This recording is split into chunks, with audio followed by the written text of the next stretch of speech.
আমাদের ভারপ্রাপ্ত চেয়ারম্যান প্রধানমন্ত্রী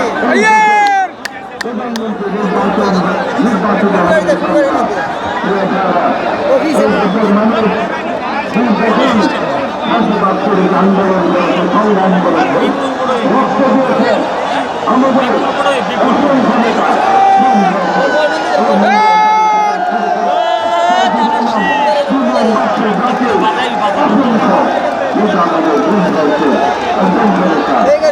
বুলেট গাড়ি বাজাই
ভাই ভাই আটটা নামান ভাই ভাই দেখবেন ওই লিটার ওই দিকে ওই যে সবাই সামনে দেন না ওই যে সবাই সামনে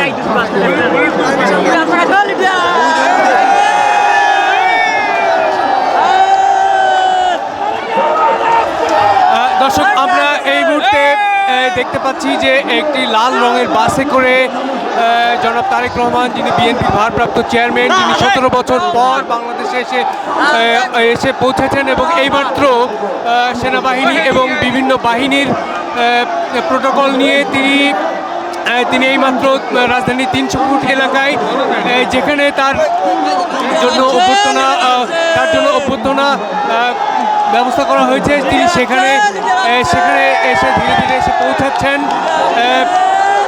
এবং তিনি তার নেতাকর্মীদের উদ্দেশ্যে হাত উঁচিয়ে তার যে শুভেচ্ছা সেটা জানাচ্ছেন এবং নেতাকর্মীরাও তাকে হাত উঁচিয়ে তার সেই শুভেচ্ছার প্রতিফলন দিচ্ছেন। আমরা দেখতে পাচ্ছি যে তিনি 17 বছর পর এই বাংলাদেশের মাটিতে এসে পৌঁছালেন, দীর্ঘ প্রতীক্ষার পর। তার নেতাকর্মীরাও সেই প্রতীক্ষায় ছিলেন দীর্ঘদিন এবং তিনি এসে উপস্থিত হয়েছেন। আমরা দেখাতে চাচ্ছি যে আপনারা দেখতে পাচ্ছেন যে কতটা উচ্ছ্বসিত তার নেতাকর্মীরা তার এই উপস্থিতিতে 300 ফিটের যে 36 জুলাই এক্সপ্রেসওয়েতে, যেখানে তার জন্য সংবর্ধনার আয়োজন করা হয়েছে তার দলের পক্ষ থেকে, সেখানে তিনি ধীরে ধীরে পৌঁছাচ্ছেন। আমরা জানিয়েছি যে গতকাল রাত 12টার দিকে তিনি লন্ডনের হিথ্রো বিমানবন্দর থেকে রওনা হন এবং আজ সকালে 9টার কিছু পরে তিনি বাংলাদেশের সিলেট শাহজালাল আন্তর্জাতিক বিমানবন্দরে এসে পৌঁছান।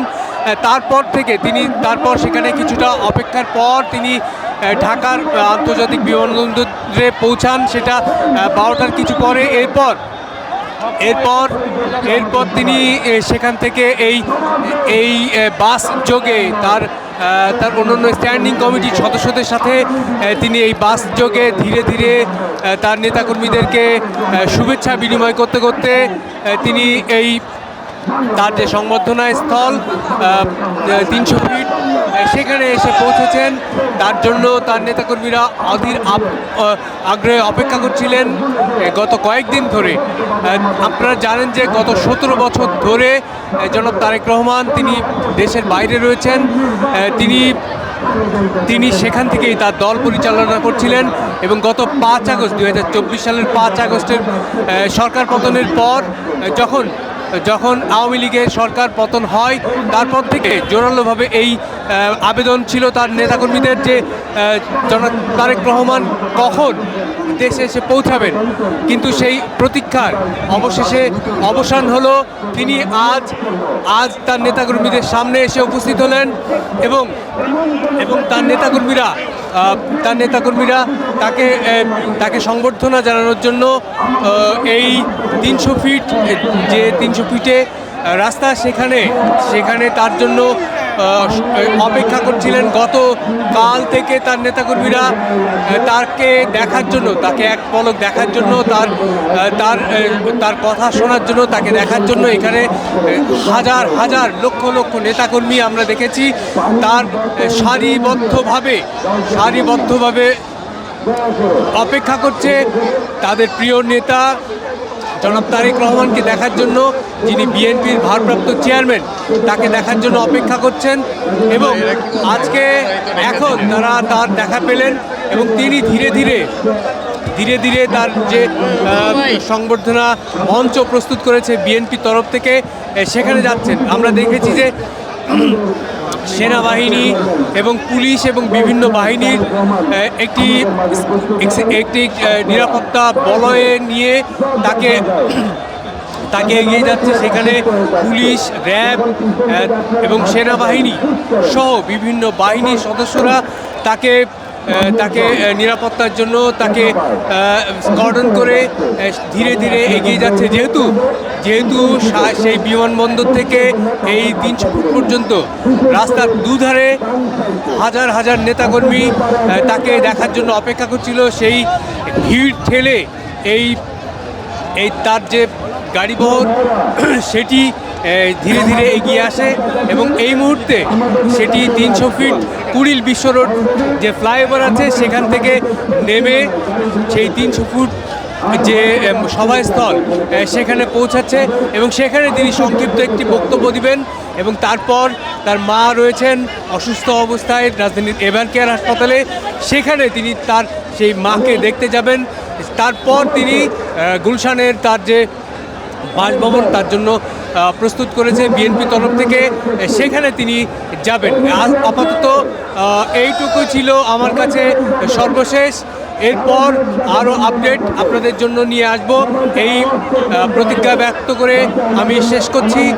চ্যানেল আইয়ের ফেসবুক থেকে আমি সাইজুমান দীপু, আপনাদেরকে ধন্যবাদ।